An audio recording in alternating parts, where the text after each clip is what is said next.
कि हम विकास पुरुष कहे या न कहें, ये तो अलग की बात है। जो हमारे देश के यशस्वी प्रधानमंत्री, पूर्व प्रधानमंत्री अटल बिहारी वाजपेयी जी ने असाउद्दीन साहब को विकास पुरुष का दर्जा दिए। चौधरी जी को सिवान में क्रेडिट लेने वाला नेता अभी कहा जा रहा है। अभी कुछ दिन पहले, एक दो दिन पहले एक प्रेस कॉन्फ्रेंस हुआ था, आप सिवान सांसद पति का आप देखे थे, उसमें उन्होंने कहा कि सिसवन ढाला जो ओवर ब्रिज है हमने बनवाया, और बिहारी चौधरी जी ने क्रेडिट लिया। कचहरी ढाला का हमने टेंडर कराया, टेंडर प्रक्रिया में अब जा रहा है, उसको हम लोग मांग उठाए हैं, उसका अवध बिहारी चौधरी जी क्रेडिट लिया। आदरणीय अवध बिहारी चौधरी जी लगभग इस 5 सालों में लगभग 500 करोड़ रुपए का कार्य कराए हैं, जो किसी छोटे मोटे किसी भी विधायक के बख्श की बात नहीं है। ये तो विपक्ष में रह के लगभग 500 करोड़ का काम कराए हैं। सांसद ओम प्रकाश यादव और बिहारी चौधरी जी के समधी हैं और वो इनको प्रोटोकॉल का नेता बताते हैं। तो रमेश जी के जो अभी जिस संगठन में गए हैं, वो अपने सिद्धांत को भूल गए हैं। वो माले के गरीबों, शोषितों, वंचितों से प्रारंभ किए थे राजनीति, लेकिन वो अब उन्हीं को शोषण करने, गरीबों का, मजदूरों का, वंचितों का शोषण करना प्रारंभ किए हैं। उसी तरह वो भी जुमलेबाजी कर रहे हैं। वो जब पूर्व सांसद हमारे जो शहाबुद्दीन साहब थे, उनके रहमो करम पर उनको वो पद प्राप्त हुआ था। वो एक मुखिया थे और हमारे मरहूम मोहम्मद शहाबुद्दीन साहब ने उनको विधायक बनाने का कार्य। सीवरेज प्लान का आज नहीं, हम 2-3 साल से कंटिन्यू हम लोग कर रहे हैं कि आदरणीय अवध बिहारी चौधरी जी सीवरेज प्लान के लिए कार्य कर दिए हैं। डिमांड की 2 दिन में आप काम कर दिए, मतलब सिसोन ढाला पास करा दिए। आए तो कहिए ना एयरपोर्ट बना, अभी कह दीजिए कि अभी कोई फैक्ट्री लगा दे। फैक्ट्री जो लग रहा है, जो जिसके लिए आदमी अपना खून पसीना दिया है, वो हत्या, कुशवाहा समाज के 6 लोगों को मारने का आरोप है। वैसे व्यक्ति को एनडीए सरकार उप मुख्यमंत्री बना रही है, मुख्यमंत्री के लिए प्रपोजल दे रही है, और भाजपा अपने आप को बेदाग छवि का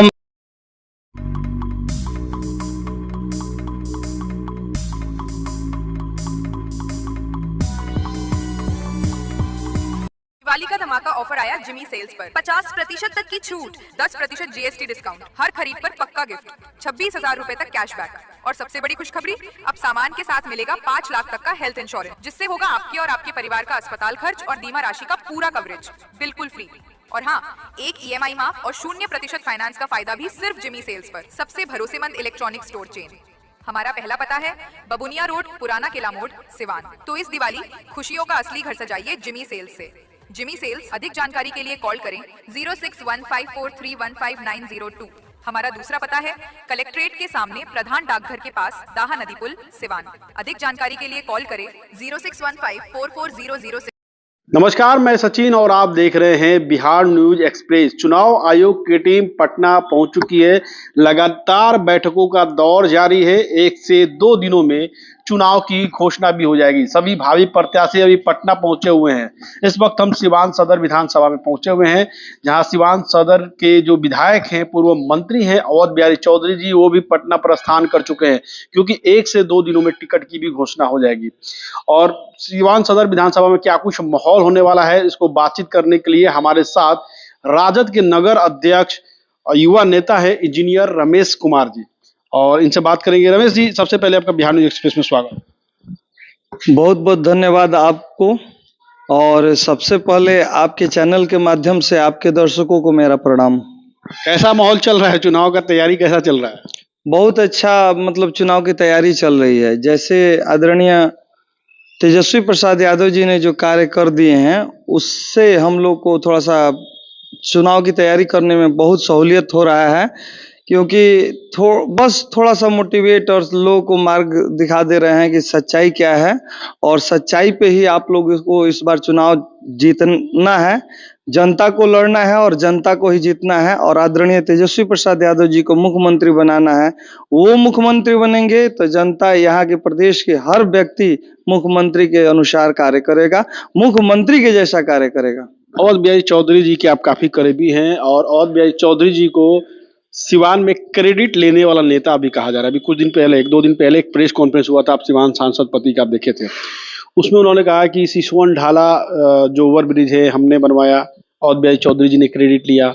कचहरी ढाला का हमने टेंडर प्रक्रिया में अब जा रहा है, उसको हम लोग मांग उठाए हैं, उसका अवध बिहारी चौधरी जी क्रेडिट ले रहे हैं, तो उसको इनको अवध बिहारी चौधरी जी को क्रेडिट लेने वाला नेता बताया गया। देखिए, वो जिस संगठन में अभी कार्य कर रहे हैं, वो उनका संगठन ही जुमलेबाजों का संगठन है। आप नीचे से लेके एक साधारण कार्यकर्ता से लेके और प्रधानमंत्री तक जो भी है केवल झूठ पे झूठ बोलता है लोग। नीतीश कुमार जी को तो विकास का लोग कहा जाता है संगत से गुण होत है, असंगत से गुण जात। अच्छे व्यक्तियों के साथ रहिएगा तो अच्छा संस्कार आप में उत्पन्न होगा, और झूठों के साथ रहिएगा तो आप भी झूठे हो ही जाइएगा। तो वही जो रमेश जी के जो अभी जिस संगठन में गए हैं, वो अपने सिद्धांत को भूल गए हैं। वो माले के गरीबों, शोषितों, वंचितों से प्रारंभ किए थे राजनीति, लेकिन वो अब उन्हीं को शोषण करने, गरीबों का, मजदूरों का, वंचितों का शोषण करना प्रारंभ किए हैं। उसी तरह वो भी जुमलेबाजी कर रहे हैं। वो जब प्रधानमंत्री, उनके एनडीए के प्रधानमंत्री जब अपने भी बातों को जुमलेबाजी ही करार दे देते हैं, तो वही वो झूठ पे झूठ बोल रहे हैं, कह रहे हैं, दूसरे पे ब्लेम कर रहे हैं। वो उनको नहीं पता है कि आपको नहीं पता है कि हमको नहीं पता है कि इस पूरा सिवान की जनता को नहीं पता है कि आदरणीय अवध बिहारी चौधरी जी जो करते हैं वो ठोक ठक के काम करते हैं, और जो करते हैं वही कहते हैं, अधिक नहीं कहते हैं ना ही कम कहते हैं। तो इन पे कोई उंगली नहीं उठा सकता है। और इनका क्या वजूद कि ये आदरणीय अवध बिहारी चौधरी जी पर जो सिवान के गांधी बोले जाते हैं, राजेंद्र बाबू के बाद अगर किसी का काउंटिंग होगा तो आदरणीय अवध बिहारी चौधरी जी का होगा, उन पे ये उंगली उठा दे। आपको पता होना चाहिए कि जो ओवर ब्रिज के लिए उन्होंने क्या क्या किया। बिहार सरकार से जो अमाउंट सैंक्शन कराए थे, केंद्र सरकार उनकी थी, एनडीए की केंद्र सरकार थी, उसके लिए भी वो गोरखपुर गए थे, वहां डीआरएम से मीटिंग कराए, सब ऑनलाइन सब कुछ देखे। अभी सीवरेज प्लान का आज नहीं, हम 2-3 साल से कंटिन्यू हम लोग कह रहे हैं कि आदरणीय अवध बिहारी चौधरी जी सीवरेज प्लान के लिए कार्य कर दिए हैं, डिमांड किए हैं, लेकिन कोई कार्य करने में समय लगता है। तो समय लगता है, और उन लोगों की सत्ता है, समय है, तो वो लोग कह रहे हैं कि हम लोग किए। हमारे आदरणीय अवध बिहारी चौधरी जी इसका मांग किए हैं सरकार से, और हमेशा करते आ रहे हैं, और वो अभी जाके पास हुआ है, तो अब इसका भी क्रेडिट वो लेंगे और कहेंगे कि आदरणीय अवध बिहारी चौधरी जी क्रेडिट ले रहे हैं। अरे काम कोई और करे और क्रेडिट आप लीजिएगा। 2 दिन में आप काम कर दिए, मतलब शीशो ढाला पास करा दिए। आए तो कहिए ना एयरपोर्ट बने, अभी कह दीजिए कि अभी कोई फैक्ट्री लगा दे। फैक्ट्री जो लग रहा है, जो जिसके लिए आदमी अपना खून पसीना दिया है, उस वो हो पहले का सब काम है अभी प्रोसेस में। हाँ, अभी 3 पुल का निर्माण कराए हैं आदरणीय अवध बिहारी चौधरी जी। आपको टणवा में 1 पुल का निर्माण कराए हैं। सौदागरी का जो काम किए ही, सीवरेज प्लान का सिवान में मतलब ये 65 करोड़ का डिमांड किए थे, और वो बढ़ के अभी लगभग 300 करोड़ का कार्य हो रहा है। तो मेहनत तो प्रारंभ तो यही किए, अब उसका अंतिम प्रारूप जो दे वो हम तो समझ रहे हैं। ऐसा नहीं है कि एक आदमी के कहने से कोई कार्य हो जाता है। पूर्व सांसद ओम प्रकाश यादव अवध बिहारी चौधरी जी के समधी हैं, और वो इनको प्रोटोकॉल का नेता बताते हैं, इस पे क्या कहें? देखिए, उनको वो सांसद होते हुए प्रोटोकॉल का मतलब नहीं समझ रहे हैं, और लोगों को गुमराह करने का कार्य कर रहे हैं। जनता समझदार है और पढ़ी लिखी है। मैं उनको बता देना चाहता हूं, प्रोटोकॉल एक शिष्टाचार का प्रोटोकॉल कहा जाता है, जिसको अंग्रेजी में लोग डांटने का कार्य ये कर रहे हैं, लोगों को गुमराह करने के। प्रोटोकॉल मतलब डांटना, प्रोटोकॉल के मतलब डांटना नहीं हुआ, शिष्टाचार हुआ। जैसे बड़े व्यक्ति से सम्मान से हम बात करते हैं, उसको शिष्टाचार करते हैं, और वही शिष्टाचार होता है। ये प्रोटोकॉल का जो बात करते हैं, ये अध्यक्ष होते हुए भी 4 दिन पटना में रहते थे, तो 3 दिन यहाँ शुक्रवार, शनिवार, रविवार अपनी जनता को देने का कार्य करते थे।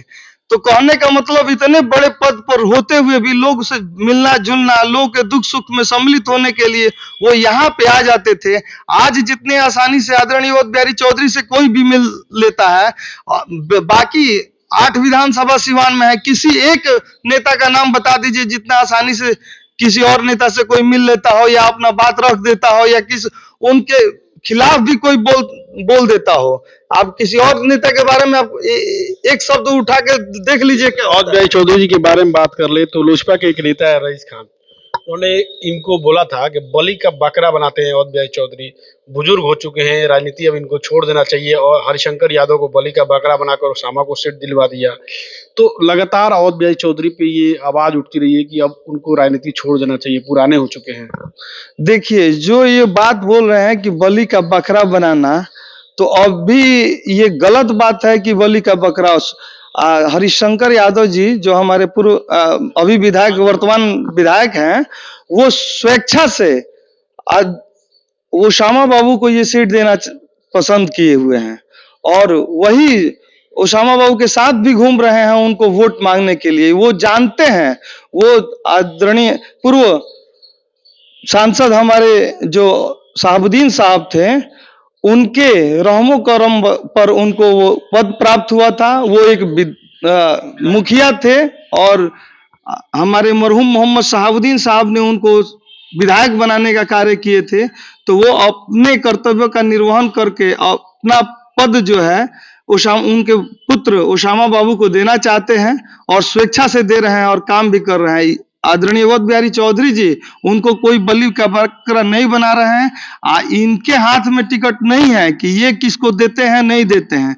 टिकट जो है शीर्ष नेतृत्व जो है वो डील करता है और यहाँ के लोग करते हैं। जो लोग कह रहे हैं कि अब ये बुजुर्ग हो चुके हैं 75 में, जैसे अभिनव रानू जनसुराज से दावेदारी कर रहे हैं, उन्होंने कहा कि एक कहावत है कि 70 के बाद हम लोग के जो बुजुर्ग होते हैं उनका मानसिक स्थिति खराब हो जाती है, काम नहीं करता है। तो ऐसे में अवध बिहारी चौधरी को भी किसी युवा को मौका देना चाहिए, इस पे क्या कहेंगे? देखिए, रानू जी अगर कह रहे हैं कि 70 के बाद मानसिक स्थिति ठीक नहीं होती है, तो सबके साथ ऐसा नहीं होता है। अगर सबके साथ होता तो हमारे नीतीश जी तो मतलब वो तो सब लोग समझ गया है, उनको पहले हट जाना चाहिए था और हटा देना चाहिए था उनको। जनता से आग्रह करूंगा कि उनको उठा के फेंक दीजिए कुर्सी से, क्योंकि 2025 के बाद वो रहने लायक नहीं है। और हमारे प्रधानमंत्री जी भी 75 साल के ऊपर हो गए, तो उनके बारे में आप लोग क्या कहते हैं? लेकिन मैं यहाँ दावे के साथ कह सकता हूं कि अभी भी आदरणीय अवध बिहारी चौधरी जी में वो कैपेसिटी है जो किसी और में नहीं है।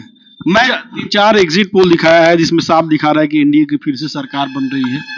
नहीं, वो सब गलत बात है, वो झूठा बनाया हुआ एग्जिट पोल है।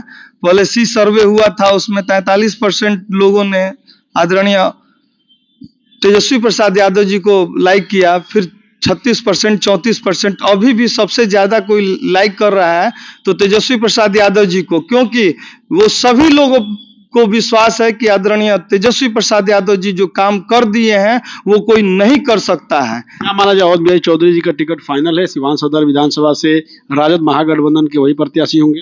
एकदम 100%, इसमें कोई डाउट नहीं है, इफ बटैया नहीं है, कोई उनसे कंपैरिजन करने के लायक नहीं है कि कोई कंपैरिजन किसी से हो।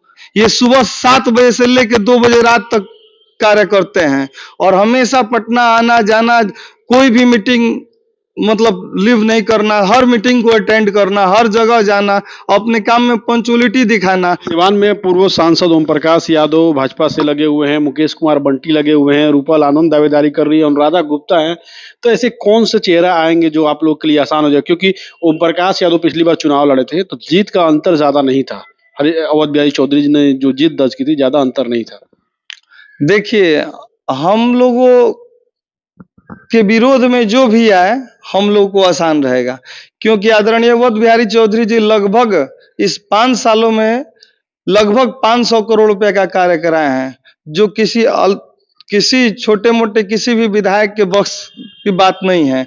ये तो विपक्ष में रह के लगभग 500 करोड़ का काम कराए हैं, पक्ष वाले भी इतना काम नहीं। 500 करोड़ कहाँ से खर्च करे? क्योंकि एक विधायक को 4 करोड़ ही सालाना होता है, 4 × 5 = 20, 5 साल में 20 करोड़ हो गए, तो 500 करोड़ रुपए कहाँ से लाए?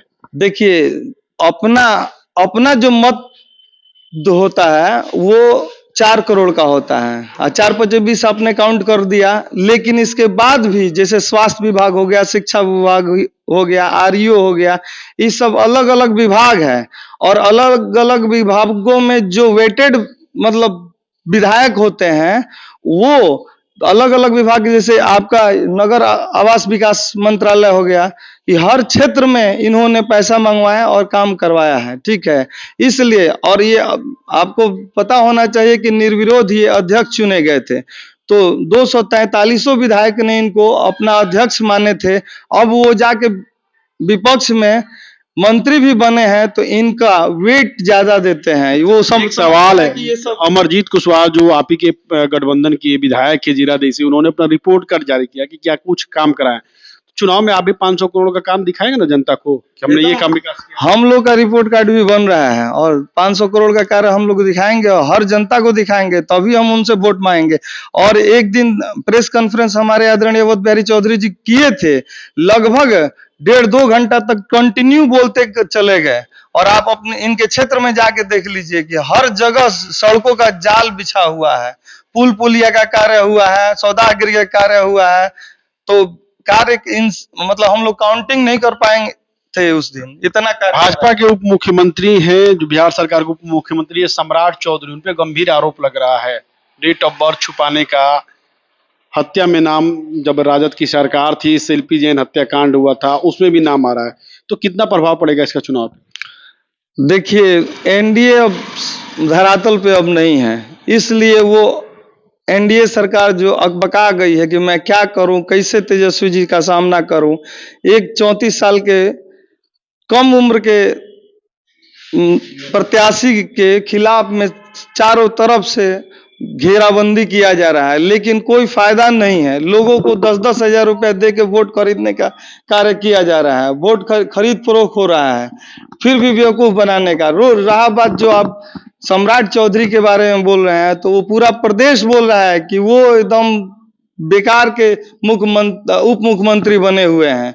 उनको कैसे भाजपा वाले ने उप मुख्यमंत्री बना दिया, तो उससे पता चलता है कि चाल चरित्र जो है वो एनडीए के जैसा ही है। इसलिए उस तरह के उप मुख्यमंत्री वो लोग बना के रखे हैं जिनके अपने बातों पे कोई कमांड नहीं है, कुछ भी किसी को बोल देना है। अपने बारे में उनसे पूछा जा रहा है तो वो अपने बारे में खुद स्वयं के बारे में नहीं बता पा रहे हैं। जैसे उनके पूछा गया कि भाई आप 10th कब किए, तो उनको ही पता नहीं है कि 10th कब किए। कभी एफिडेविट में लिख रहे हैं 7वीं पास, और कभी लिख रहे हैं मतलब कि हम बैचलर किए हैं, हाँ डॉक्टरेट डिग्री है। वो क्या कब लिख रहे हैं, उन्हीं को 3-3 नाम बदल बदल के काम कर रहे हैं। उन पे हत्या का आरोप है, तो हाँ 6-6 हत्या, कुशवाहा समाज के 6-6 लोगों को मारने का आरोप है। वैसे व्यक्ति को एनडीए सरकार उप मुख्यमंत्री बना रही है, मुख्यमंत्री के लिए प्रपोजल दे रही है, और भाजपा अपने आप को बेदाग छवि का बताती है और लोगों को सत्य अहिंसा के मार्ग पे चलने के लिए प्रेरित करती है और हिंदू मुस्लिम के बारे में राजनीति करती है।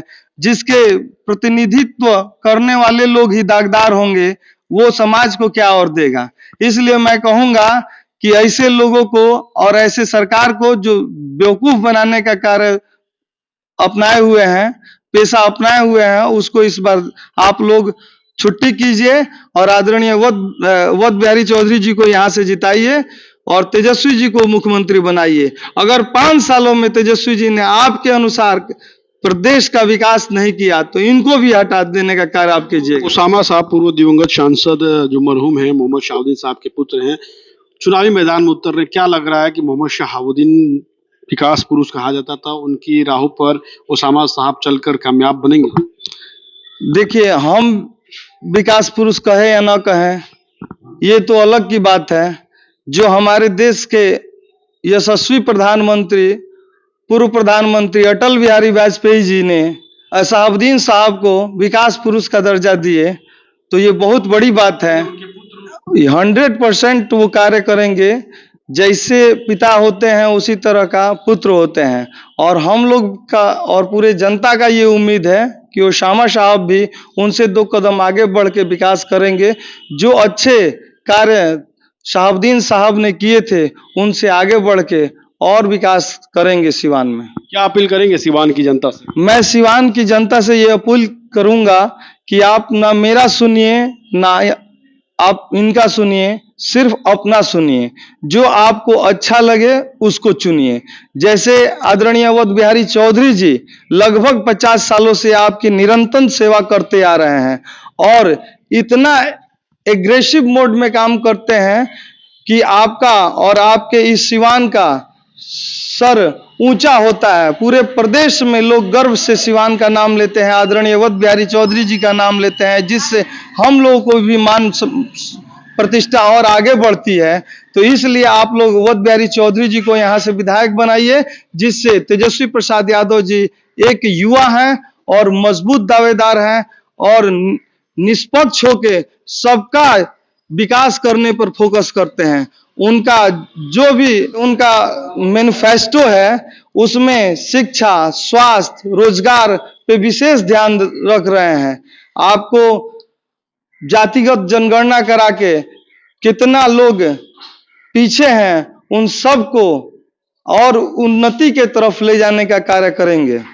बहुत बहुत धन्यवाद। इंजीनियर रमेश यादव हैं जो राजद के नगर अध्यक्ष हैं। इनकी बातों को आपने सुना। इस खबर पे क्या कुछ राय है कमेंट बॉक्स में जरूर बताएं।